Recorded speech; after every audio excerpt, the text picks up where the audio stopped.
சத்யாவின் குலுக்குலு AC offer. அனைத்து முன்னணி brand ஏசிகளும் சிறப்பு தள்ளுபடி விலையில். உங்கள் சத்யா. உங்களை ஒருபோதும் மன்னிக்க மாட்டோம். காந்தியடிகளை சிறுமைப்படுத்துகிற கும்பல் இன்றைக்கு ஆட்சி அதிகார பீடத்தில் அமர்ந்திருக்கிறார்கள். காந்தியடிகளின் பெயரில் 100 நாள் வேலை திட்டம் இருந்தது. அந்த பெயரையும் மாற்றுகிற அற்ப அரசியலை செய்கிற கும்பல்.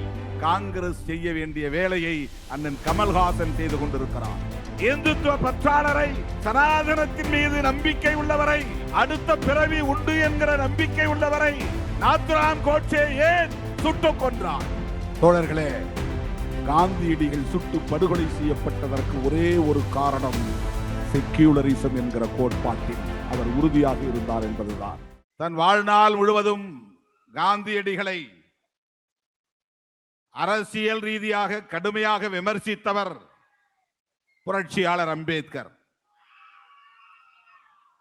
காந்தியடிகளோடு முரண்பட்டு காங்கிரசிலிருந்து வெளியேறி தனி இயக்கம் கண்டவர் தந்தை பெரியார். அந்த தலைவர்களோடு காந்தியடிகளை இணைத்து இந்த முப்பெரும் மாமனிதர்கள் இன்றைய காலத்தின் தேவையாக இருக்கிறார்கள் என்பதை இந்த நாட்டுக்கு எடுத்துரைக்கக்கூடிய ஆளுமை மிக்க தலைவராக அண்ணன் கமல்ஹாசன் அவர்கள் விளங்குகிறார். இங்கே உரையாற்றிய தலைவர்களுக்கெல்லாம் அவர் வழங்கிய பரிசு. நடுவிலே காந்தியடிகள், இடதுபுறத்திலே பெரியார், வலதுபுறத்திலே புரட்சியாளர் அம்பேத்கர். இதை மேலோட்டமாக பார்க்கிறவர்கள் முரண்பாடான ஒரு இணைப்பு என்றுதான் என்ன தோன்றும். நுட்பமாக பார்க்கிறவர்களால் மட்டும்தான் இது காலத்தின் தேவை என்பதை உணர முடியும். அதை உணர்ந்தவர் அண்ணன் கமல்ஹாசன் அவர்கள். எப்படி இவர்களை ஓரணியில் அல்லது ஒரே நேர்கோட்டில் நிறுத்த முடியும் என்கிற கேள்வி இயல்பாக எழுகிறது. நிறுத்த வேண்டிய தேவை உள்ளது. அப்படி ஒரே நேர்கோட்டில் இவர்கள் நிற்கிறார்கள், ஒரே புள்ளியில் நிற்கிறார்கள் என்பதும் உண்மை, வரலாற்று உண்மை, புறந்தள்ள முடியாத உண்மை. அந்த புள்ளியில் தான் அண்ணன் கமல்ஹாசன் அவர்கள் இந்த மகத்தான நிகழ்வை மறவோம் என்கிற பெயரில் ஒருங்கிணைத்திருக்கிறார்.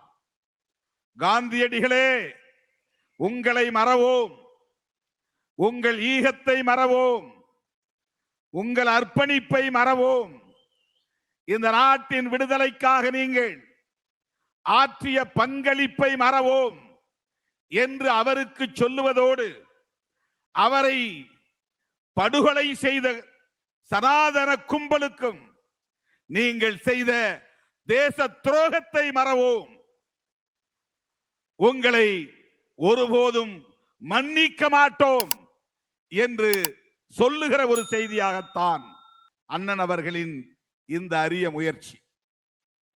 இது மிகவும் நுட்பமான ஒரு அரசியல். காந்தியடிகளை சிறுமைப்படுத்துகிற கும்பல் இன்றைக்கு ஆட்சி அதிகார பீடத்தில் அமர்ந்திருக்கிறார்கள். காந்தியடிகளின் நன்மதிப்பை சிதைக்கிற கும்பல், காந்தியடிகள் மீது தேசம் வைத்திருக்கிற பிம்பத்தை தவிடுபடியாக்குகிற கும்பல், காந்தியடிகளின் தலைமையை ஏற்றுக்கொண்ட சர்தார் பட்டேலுக்கு வானுயர சிலை அமைத்து பட்டேல் தான் உயர்ந்தவர், காந்தி சிறியவர் என்று காட்டுகிற அற்ப முயற்சி செய்கிற கும்பல் கோலோச்சுகிற இந்த சூழலில் காந்தியடிகளின் பெயரில் 100 நாள் வேலை திட்டம் இருந்தது. அந்த பெயரையும் மாற்றுகிற அற்ப அரசியலை செய்கிற கும்பல் கோலோச்சுகிற இந்த சூழலில் பேச்சுக்கு பேச்சு நாத்துராம் கோட்சே ஒரு தேச பக்தர், தேச தலைவர் என்று சொல்லுவதன் மூலம் காந்தியை படுகொலை செய்தது நியாயம் என்று நியாயப்படுத்துகிற கொலைகார கும்பலுக்கு எச்சரிக்கை விடுக்க வேண்டிய இந்த சூழலில் காங்கிரஸ் செய்ய வேண்டிய வேலையை அண்ணன் கமல்ஹாசன் செய்து கொண்டிருக்கிறார். தேசிய அளவில் காந்தியை மீண்டும் உயர்த்தி பிடிக்க வேண்டிய தேவை உள்ளது. காந்தியடிகளின் அர்ப்பணிப்பை மீண்டும் புதிய தலைமுறையினருக்கு எடுத்துச் சொல்ல வேண்டிய தேவை உள்ளது. காந்தியடிகளை ஏன் நாத்துராம் கோட்சே சுட்டு கொன்றான்? யார் அவன்? அம்பேத்கரின் பெயரில் இயக்கம் கண்டவனா? அம்பேத்கரின் சிந்தனைகளை ஏற்றுக்கொண்டவனா? அல்லது பெரியாரின் அரசியலை உள்வாங்கிக் கொண்டவனா? அல்லது மார்க்சியத்தை பேசியவனா? இல்லை, காந்தியடிகள் ஏற்றுக்கொண்ட கொள்கையை ஏற்றுக்கொண்டவன் தான். இந்து மதத்தின் மீது நம்பிக்கை உள்ளவர்தான் காந்தியடிகள். இந்துயிசத்தை ஏற்றுக்கொண்டவர் காந்தியடிகள். ஹரே ராம் ஹே ராம் ஹே ராம் என்று தனது இறுதி மூச்சு வரையில் அந்த ராமரின் பெயரை உச்சரித்தவர்தான் காந்தியடிகள். நாத்துராம் கோட்சே சுட்டு கொன்ற போது கூட, மண்ணில் சரிந்து விழும் போது கூட ஹே ராம் என்ற அந்த ராமனை எப்போதும் எண்ணிக்கொண்டே இருந்தவர்தான் காந்தியடிகள். அப்படிப்பட்ட தீவிரமான ராம பக்தரை, இந்துத்துவ பற்றாளரை, சனாதனத்தின் மீது நம்பிக்கை உள்ளவரை, அடுத்த பிறவி உண்டு என்கிற நம்பிக்கை உள்ளவரை நாத்துராம் கோட்சே ஏன் சுட்டுக் கொன்றான்? இந்து மதத்தையும் அதன் கோட்பாடுகளையும் மிக கடுமையாக விமர்சித்த அம்பேத்கரை நோக்கி அவன் துப்பாக்கி நீளவில்லை. காந்தியடிகளையும் காங்கிரஸையும் ஒழிக்காமல் விடமாட்டேன் என்று சபதம் ஏற்றுக்கொண்ட பெரியாரை நோக்கி அவனது துப்பாக்கி நீளவில்லை. இந்து மதத்தின் மீது தீவிரமான பற்று கொண்டிருந்த, சனாதனத்தின் மீது நம்பிக்கை கொண்டிருந்த, இம்மை மறுமை கோட்பாட்டில் நம்பிக்கை கொண்டிருந்த காந்தியடிகளை அவன் சுட்டுக் கொன்றதற்கு என்ன காரணம்? இதுதான் மிக முக்கியமான புள்ளி. இதைத்தான் இளைய தலைமுறையினருக்கு, புதிய தலைமுறையினருக்கு, ஜனநாயகத்தின் மீது நம்பிக்கையுள்ளவர்களுக்கு நாம் எடுத்துச் சொல்ல வேண்டிய தேவை இருக்கிறது.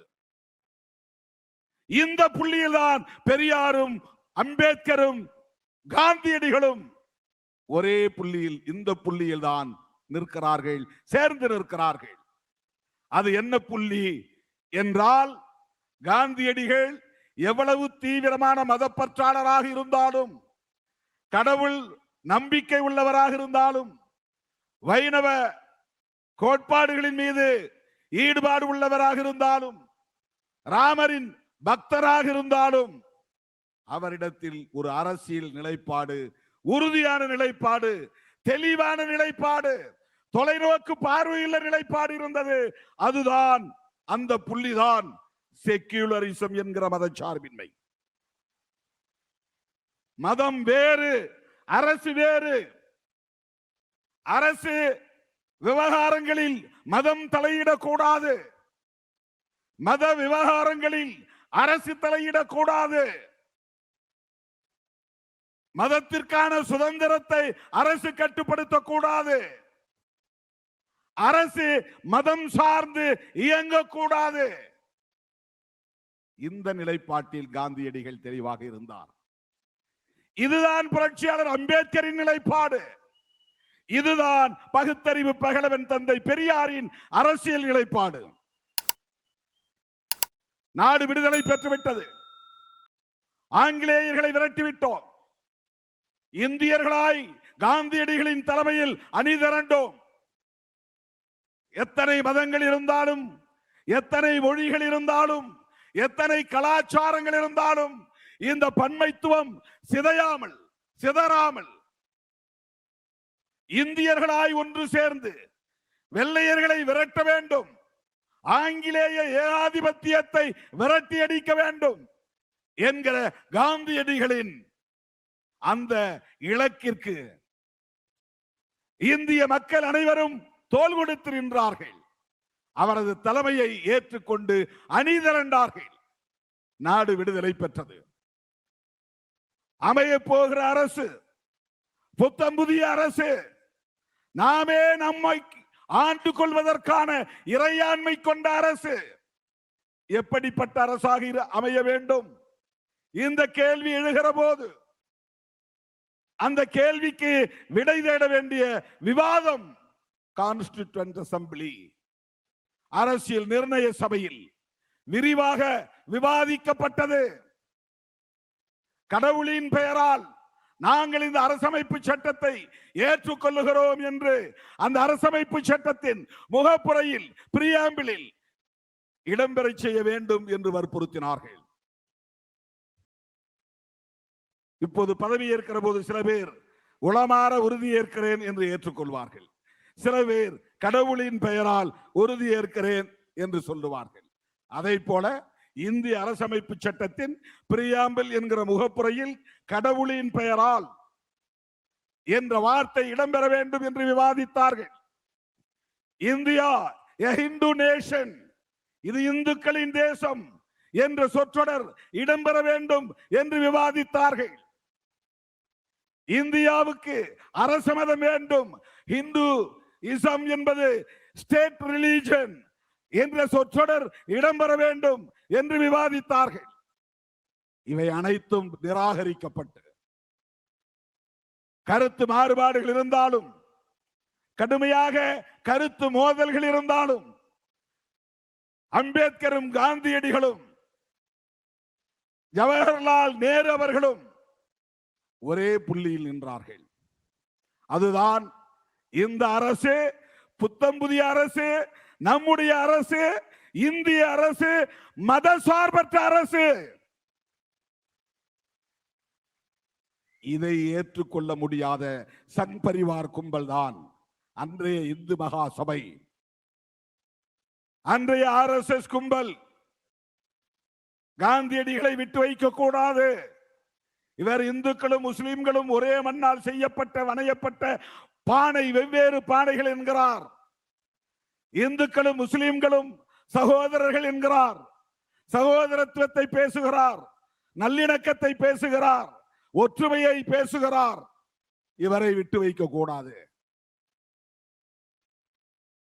இந்துக்களும் முஸ்லிம்களும் ஒருவரை ஒருவர் வெட்டி படுகொலை செய்து இரத்த ஆறு ஓடுகிற நிலையில்,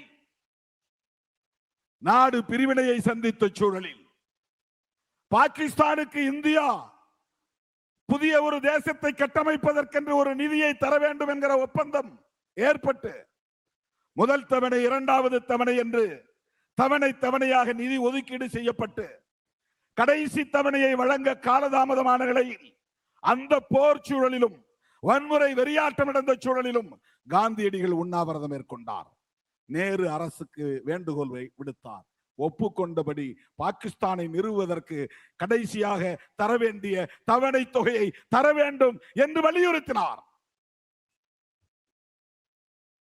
இதுவெல்லாம் RSS சங் பரிவார் கும்பலுக்கு எரிச்சலை தந்தது. இந்துக்களுக்கு முஸ்லிம்களுக்கு இடையிலே பகைமை மேலும் வளர வேண்டும் என்று விரும்பிய கும்பல், இஸ்லாமியர்களுக்கு எதிரான வெறுப்பு அரசியலை அப்போதே தொடங்கிவிட்டார்கள். அதற்கு இவர் ஒரு முட்டுக்கட்டையாக இருக்கிறார் என்பதை உணர்ந்து கொண்ட அந்த கும்பல் நயவஞ்சகத்தோடு கைகூப்பி தொழுது கொண்டே சென்று 2-3 அடி இடைவெளியில் அவருடைய நெஞ்சை குறிவைத்து சுட்டு படுகொலை செய்தார். தோழர்களே, காந்தியடிகள் சுட்டு படுகொலை செய்யப்பட்டதற்கு ஒரே ஒரு காரணம், செக்யூலரிசம் என்கிற கோட்பாட்டில் அவர் உறுதியாக இருந்தார் என்பதுதான். இந்திய அரசமைப்பு சட்டத்தின் உயிர் மூச்சு கோட்பாடுகளுள் ஒன்று செக்யூலரிசம், இரண்டாவது புளூரலிசம், பன்மைத்துவம், மூன்றாவது பெடரலிசம். பல மாநிலங்கள் இருந்தாலும் அந்த மாநிலங்களில் ஒன்றியமாக இந்த அரசு, டெல்லி அரசு இருக்க வேண்டும் என்கிற பெடரலிசம். இந்த கோட்பாடுகள் பாதுகாக்கப்பட வேண்டும். செக்யூலரிசம் என்கிற வார்த்தை அதிலே இல்லை, ஆனால் அந்த கோட்பாடுகள் இடம்பெற்றன. இந்த சூழலில் தான் காங்கிரசோடு இன்றைக்கு நாம் ஏன் நிற்கிறோம் என்பதற்கு உரிய காரணம் இருக்கிறது. காங்கிரஸோடு நமக்கு முரண்பாடுகள் இருக்கலாம், காந்தியடிகளோடு முரண்பாடுகள் இருக்கலாம். ஆனால் இந்த தேசத்தின் உயிர் மூச்சு கோட்பாடாக இருக்கிற செக்குலரிசத்தை பாதுகாப்பதில் நேரு காட்டிய அக்கறை, காந்தியடிகள் காட்டிய அக்கறை, அதை தொடர்ந்து இந்திரா காந்தி அம்மையார் காட்டிய அக்கறை 1976 மிசா என்கிற ஒரு சட்டம் கொண்டு வந்தார், maintenance of internal security act.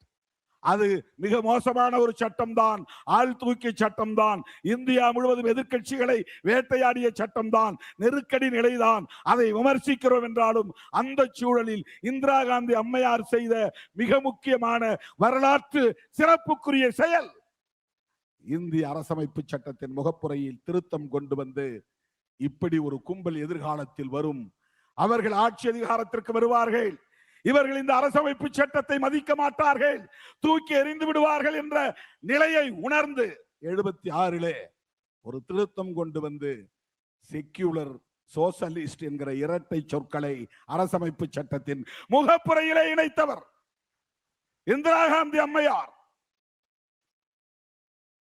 இல்லாமல் இருந்த சொல்லை செக்யூலரிசம், இல்லாமல் இருந்த இன்னொரு சொல்லை சோசலிசம். இந்த இரண்டும் பிஜேபிக்கு பிடிக்காது, பாசிஸ்டுகளுக்கு பிடிக்காத வார்த்தை இது, பாசிச கும்பலுக்கு பிடிக்காத சொற்கள். இந்த இரண்டையும் அரசமைப்பு சட்டத்தின் முகப்புரையில் இருந்து நீக்க வேண்டும் என்று சுப்பிரமணிய சாமி வழக்கு தொடுத்தார் உச்ச நீதிமன்றத்தில். பிஜேபியில் இருந்த போது இருக்கிறார் இப்போதும். இந்த இரண்டு சொற்றொடர்கள் இன்றைக்கும் அவர்களுக்கு நெருடலாக இருக்கிறது. இப்படிப்பட்ட ஒரு துணிச்சலான நிலைப்பாட்டை எடுத்தவர் இந்திரா காந்தி அம்மையார். அவரை தொடர்ந்து அதே நிலைப்பாட்டில் உறுதியாக இருந்தவர் ராஜீவ் காந்தி. அவரை தொடர்ந்து அதே நிலைப்பாட்டில் இன்றைக்கு உறுதியாக நிற்பவர் ராகுல் காந்தி. ஆகவேதான் லோக்சபாவிலே அரசமைப்பு சட்டத்தை உயர்த்தி பிடித்துக் கொண்டு இந்த அரசமைப்பு சட்டத்தை பாதுகாப்போம் என்று உறுதிமொழி ஏற்றார் ராகுல் காந்தி. செல்லும் இடமெல்லாம் இன்றைக்கு உயர்த்தி பிடிக்கிறார் அரசமைப்பு சட்டத்தை. என்ன காரணம்? அந்த அரசமைப்பு சட்டத்தில் இருக்கிற உயிர் மூச்சு கோட்பாடுகளில் மிக மிக முதன்மையான ஒரு கோட்பாடு செக்யூலரிசம். இதுதான் இந்தியாவின் விவாத பொருளாக இன்றைக்கு மாறி இருக்கிறது. ஒரு கும்பல் செக்யூலரிசத்திற்கு எதிரானது, இன்னொரு அணி செக்யூலரிசத்திற்கு ஆதரவான அணி. இன்றைக்கு அண்ணன் கமல்ஹாசன் தலைமையிலே இங்கே கூடியிருக்கிறோமே நாம், மறவோம் நிகழ்வில் கூடியிருக்கிறோமே நாம், திமுக தலைமையிலான கூட்டணி கட்சி தலைவர்கள் எல்லாம் தேர்தலுக்கு முன்பாக ஒரே மேடையில் ஏறுகிற நிகழ்வாக இந்த வரலாற்று நிகழ்வு இன்றைக்கு அமைந்திருக்கிறது. இதனை தொடங்கி வைத்திருப்பவர் அண்ணன் கமல்ஹாசன் அவர்கள். அவர் வெறும் நடிகர் அல்ல, அவர் வெறும் தொழில்முறை நடிகர் அல்ல, அவர் வெறும் ஒரு இயக்கத்தின் தலைவர் அல்ல. அவருக்கு ஒரு தேசிய பார்வை இருக்கிறது, அவருக்கு ஒரு தொலைநோக்கு பார்வை இருக்கிறது, அவருக்கு ஒரு சமூக பொறுப்பு இருக்கிறது, அவருக்கு ஒரு அரசியல் கடமை இருக்கிறது. அது இந்த தேசத்தை பாதுகாப்பது, மதசார்பற்ற அரசாக இதை பாதுகாப்பது, அரசமைப்பு சட்டத்தை பாதுகாப்பது. அதற்கு இன்றைய காலத்தின் தேவை காந்தியடிகளின் அரசியல் என்பதை அவர் உணர்ந்திருக்கிறார். அதனால் இந்த நிகழ்வை ஒருங்கிணைத்திருக்கிறார். அவரை நெஞ்சார பாராட்டி இந்த அரிய வாய்ப்பை எனக்கு வழங்கியமைக்காக எனது மனமுவந்த நன்றியை தெரிவித்து நிறைவு செய்கிறேன். நன்றி, வணக்கம். சத்யாவின் குலுக்குலு ஏசி ஆஃபர். அனைத்து முன்னணி பிராண்ட் ஏசிகளும் சிறப்பு தள்ளுபடி விலையில். உங்கள் சத்யா. மின்னம்பலம்.com தமிழின் முதல் மொபைல் பத்திரிகை.